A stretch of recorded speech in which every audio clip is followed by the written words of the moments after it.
15 Days Practice for IELTS Listening. Brought to you by Knowledge Island by Bilal.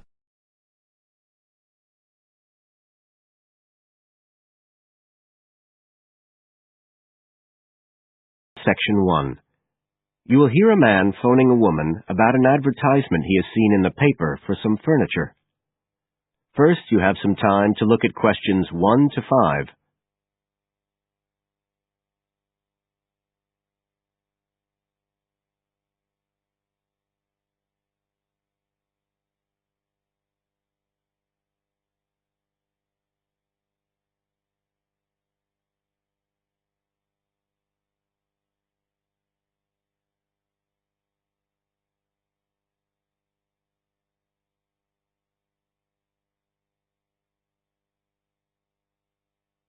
Now we shall begin.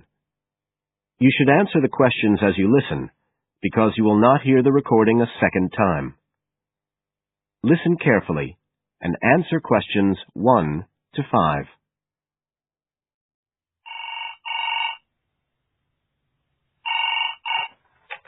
Hello? Oh, hello. I'm ringing about the advertisement in yesterday's newspaper, the one for the bookcases. Can you tell me if they're still available? We've sold one, but we still have 2 available. Right. Can you tell me a bit about them? Sure. What do you want to know?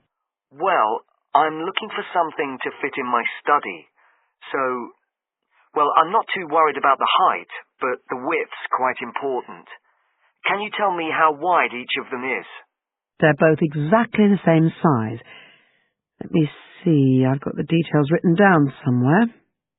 Yes, so they're both 75 centimetres wide and 180 centimetres high. Okay, fine. That should fit in okay. And I don't want anything that looks too severe. Not made of metal, for example. I was really looking for something made of wood. That's all right. They are, both of them. So, are they both the same price as well? No, the first bookcase is quite a bit cheaper. It's just £15. We paid £60 for it just 5 years ago, so it's very good value. It's in perfectly good condition. Well, they're both in very good condition, in fact. But the first one isn't the same quality as the other one. It's a good sturdy bookcase.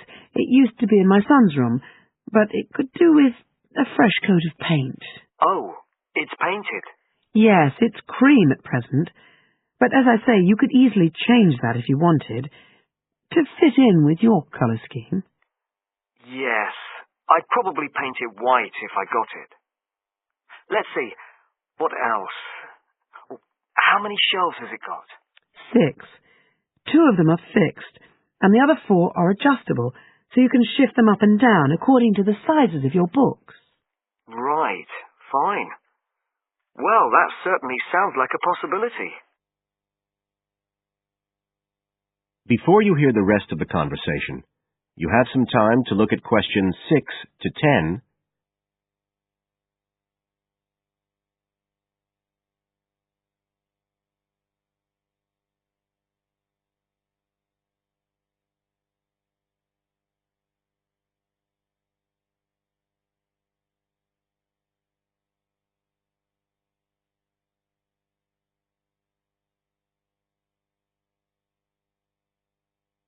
Now listen and answer questions 6 to 10. But the second one's a lovely bookcase too. That's not painted, it's just the natural wood colour, dark brown. It was my grandmother's, and I think she bought it sometime in the 1930s, so I'd say it must be getting on for 80 years old. It's very good quality. They don't make them like that nowadays. And you said it's the same dimensions as the first one? Yes, and it's got the 6 shelves. But it also has a cupboard at the bottom that's really useful for keeping odds and ends in. Right. Oh, and I nearly forgot to say, the other thing about it is it's got glass doors, so the books are all kept out of the dust. So it's really good value for the money. I'm really sorry to be selling it, but we just don't have the room for it. So what are you asking for that one? £95. It's quite a bit more, but it's a lovely piece of furniture. A real heirloom. Yes. All the same, it's a lot more than I wanted to pay. I didn't really want to go above 30 or 40. Anyway, the first one sounds fine for what I need. Just as you like. So, is it all right if I come round and have a look this evening? Then, if it's okay, I can take it away with me. Of course. So you'll be coming by car, will you? I've got a friend with a van, so I'll get him to bring me round. If you can just give me the details of where you live. Sure. I'm Mrs. Blake. B-L-A-K-E. That's right. And the address is 41 Oak Rise. That's in Stanton. Okay. So I'll be coming from the town centre. Can you give me an idea of where you are? Yes. You know the road that goes out towards the university? Yes. Well, you take that road, and you go on till you get to a roundabout. Go straight on, then Oak Rise is the first road to the right. Out towards the university, past the roundabout, first left. First right. And we're at the end of the road. Got it. So I'll be round at about 7, if that's all right. Oh, and my name's Connor. Connor Field. Fine. I'll see you then, Connor. Goodbye. Goodbye. That is the end of section 1. You now have half a minute to check your answers.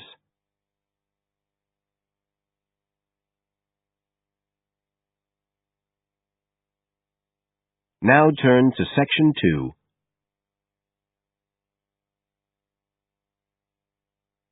Section 2. You will hear a talk on New Zealand radio about an art sale which is being held to raise money for charity. First, you have some time to look at questions 11 to 13.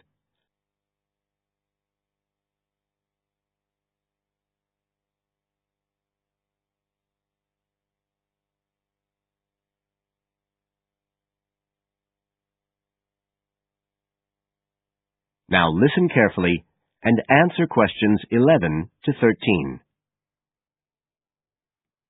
One of the most anticipated art events in Christchurch is the charity art sale, organised this year by Neil Curtis. Neil, tell us all about it. Well, Diane, this looks like being the biggest art sale yet. And the best thing about it is that the money raised will all go to charity. So what you probably want to know first is where it is. Well, the pictures will be on view all this week, most of them at the Star Gallery in the shopping mall.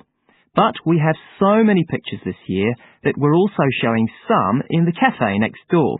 So do drop in and see them any day between 9 and 5. Now, if you're interested in buying rather than just looking, and we hope a lot of you will be, the actual sale will take place on Thursday evening, with sales starting at 7:30. Refreshments will be available before the sale, starting at 6:30. We've got about 50 works by local artists showing a huge range of styles and media, and in a minute I'll tell you about some of them. You're probably also interested in what's going to happen to your money once you've handed it over. Well, all proceeds will go to support children who are disabled, both here in New Zealand and also in other countries. So you can find an original painting, support local talent, and help these children all at the same time. Before you hear the rest of the talk, you have some time to look at questions 14 to 20.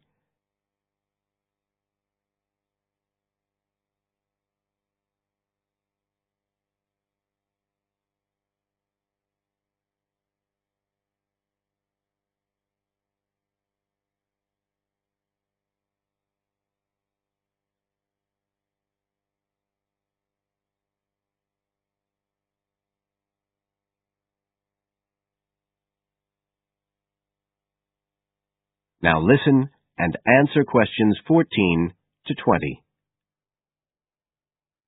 Now, let me tell you a bit about some of the artists who have kindly agreed to donate their pictures to the charity art sale. One of them is Don Studley, who has a special interest in the art sale because his 5-year-old daughter was born with a serious back problem.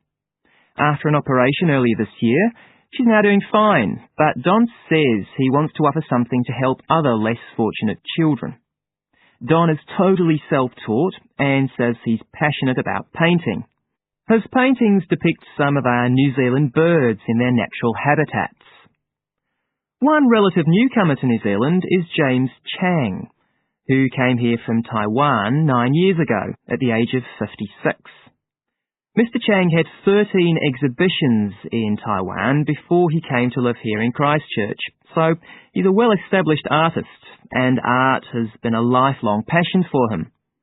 His paintings are certainly worth looking at. If you like abstract pictures with strong colour schemes, you'll love them. Natalie Stevens was born in New Zealand, but has exhibited in China, Australia and Spain. As well as being an artist, she's a website designer. She believes art should be universal, and her paintings use soft colours and a mixture of media. Most of her pictures are portraits, so watch out, some of them may even be friends of yours. And then we have Christine Shin from Korea. Christine only started to learn English 2 years ago when she arrived in New Zealand, but she's been painting professionally for over 10 years, and she sure knows how to communicate strong messages through the universal language of art. She usually works from photographs and paints delicate watercolours, which combine traditional Asian influences with New Zealand landscapes, giving a very special view of our local scenery. Well, that's all I have time to tell you now, but as well as these four, there are many other artists whose work will be on sale, so do come along on Thursday.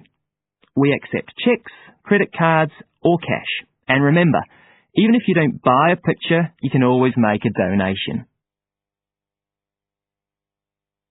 That is the end of Section 2. You now have half a minute to check your answers.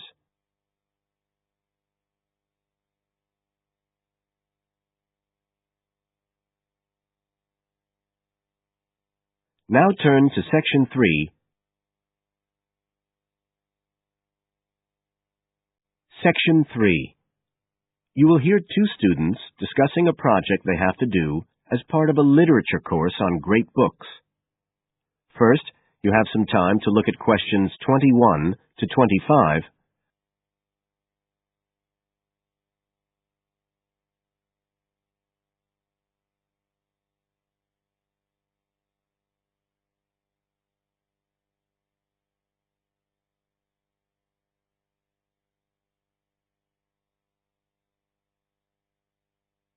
Now listen carefully and answer questions 21 to 25. Hi, Joey. How are you doing? I heard you were sick. Oh, hi, Olivia. Yeah, I had a virus last week, and I missed a whole pile of lectures, like the first one on the great books in literature, where Dr. Castle gave us all the information about the semester project. I can give you copies of the handouts. I've got them right here. But that's okay. I already collected the handouts, but I'm not very clear about all the details. I know we each have to choose an individual author. I think I'm going to do Carlos Castaneda. I'm really interested in South American literature. Have you checked he's on the list that Dr. Castle gave us? We can't just choose anyone. Yeah, I checked. It's okay. Who did you choose? Well, I was thinking of choosing Ernest Hemingway, but then I thought, no, I'll do a British author, not an American one. So I chose Emily Bronte. Okay. And first of all, it says we have to read a biography of our author. I guess it's okay if we just look up information about him on the internet? No, it's got to be a full-length book. I think the minimum length's 250 pages. There's a list of biographies. Didn't you get that? Oh, right. I didn't realize we had to stick with that. So, what do we have to do when we've read the biography? Well, then we have to choose one work by the writer. Again, it's got to be something quite long. We can't just read a short story. But I guess a collection of short stories would be okay? Yes, or even a collection of poems, they said. But I think most people are doing novels. I'm going to do Wuthering Heights. I've read it before, but I really want to read it again now I've found out more about the writer. And then the video. We have to make a short video about our author and about the book. How long has it got to be? A minute. What? Like 60 seconds? We got to give all the important information about their life and the book we choose? Well, you can't do everything. I wrote it down somewhere. Yes, Dr. Castle said we had to find or write a short passage that helps to explain the author's passion for writing, why they're a writer. So we can back this up with reference to important events in the writer's life, if they're relevant. But it's up to us, really. The video's meant to portray the essence of the writer's life and the piece of writing we choose. So when we read the biography, we have to think about what kind of person our writer is. Yes, and the historical context and so on. So for my writer, Emily Bronte, the biography gave a really strong impression of the place where she lived and the countryside around. Right. I'm beginning to get the idea. Before you hear the rest of the talk, you have some time to look at questions 26 to 30.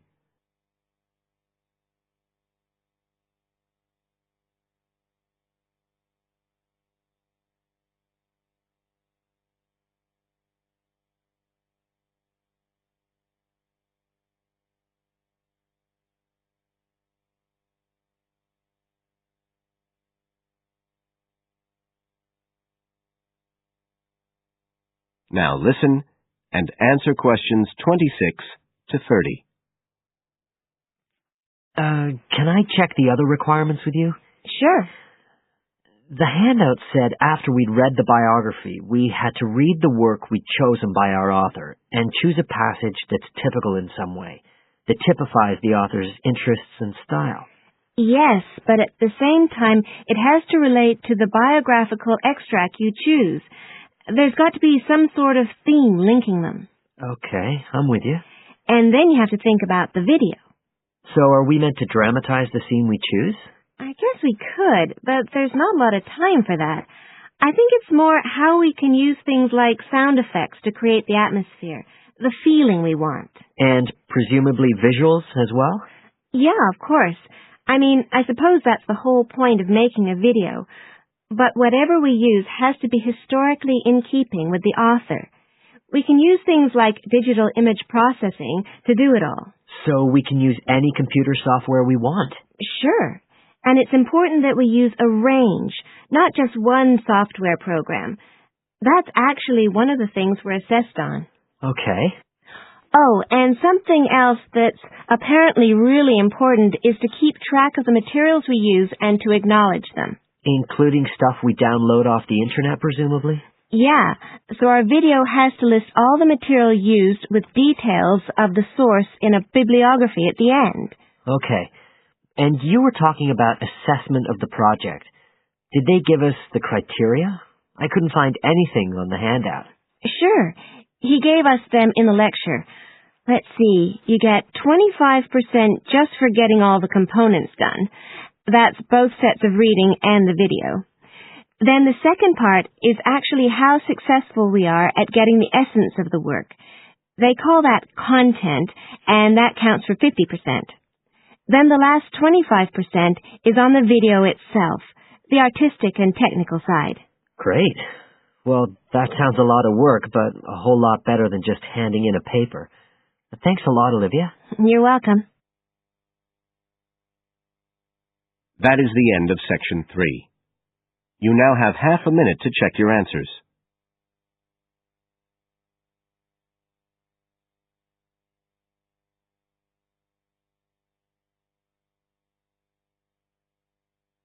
Now turn to section 4. Section 4. You will hear a speaker giving a talk about some recent research about unusual life forms. First, you have some time to look at questions 31 to 40.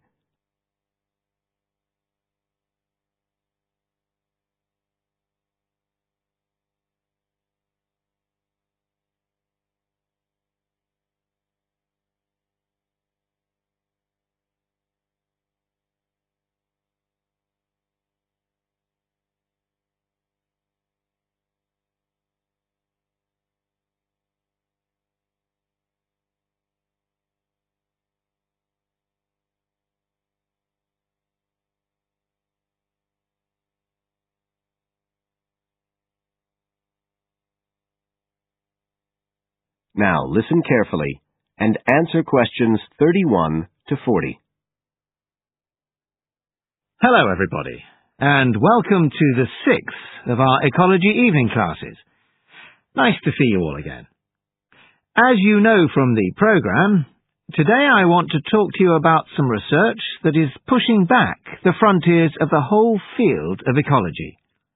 And this research is being carried out in the remoter regions of our planet, places where the environment is harsh and, until recently, it was thought that the conditions couldn't sustain life of any kind. But life forms are being found, and these have been grouped into what is now known as extremophiles. That is, organisms that can survive in the most extreme environments. And these discoveries may be setting a huge challenge for the scientists of the future, as you'll see in a minute. Now, the particular research I want to tell you about was carried out in Antarctica, one of the coldest and driest places on Earth. But a multinational team of researchers from the US, Canada, and New Zealand recently discovered colonies of microbes in the soil there where no one thought it was possible. Interestingly enough, some of the colonies were identified as a type of fungus called Bouveria bassiana, a fungus that lives on insects. But where are the insects in these utterly empty regions of Antarctica? The researchers concluded that this was clear evidence that these colonies were certainly not new arrivals. They might have been there for centuries, or even millennia, possibly even since the last ice age. Can you imagine their excitement? Now, some types of microbes had previously been found living just a few millimeters under the surface of rocks, porous Antarctic rocks. But this was the first time that living colonies had been found surviving relatively deeply in the soil itself, several centimeters down, in fact.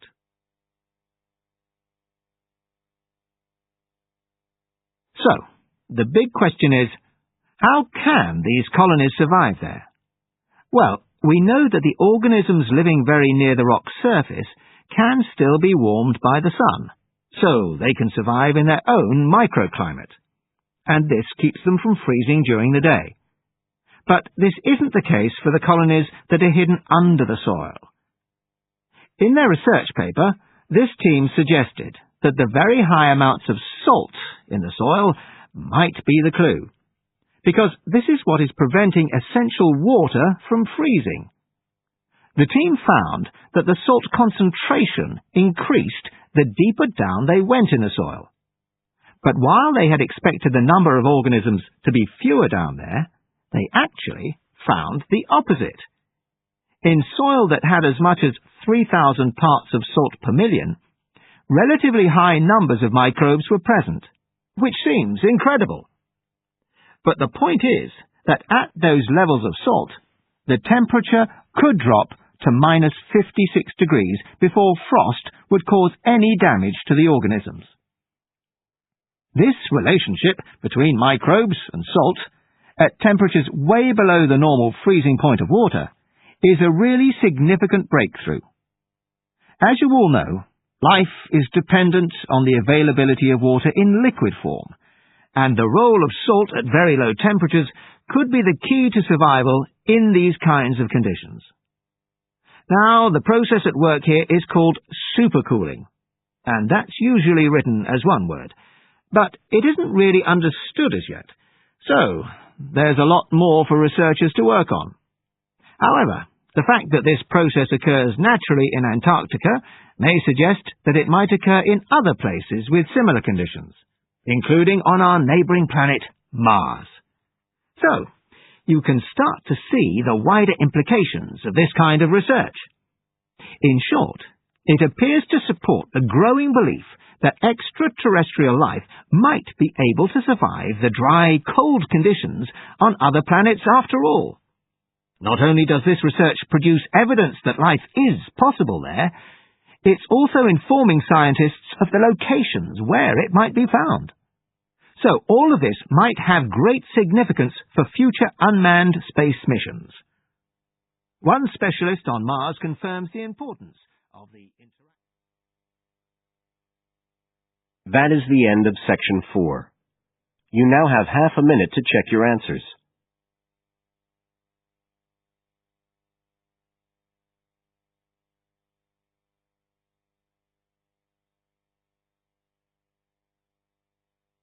That is the end of the listening test.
Don't forget to comment, like, and share our video.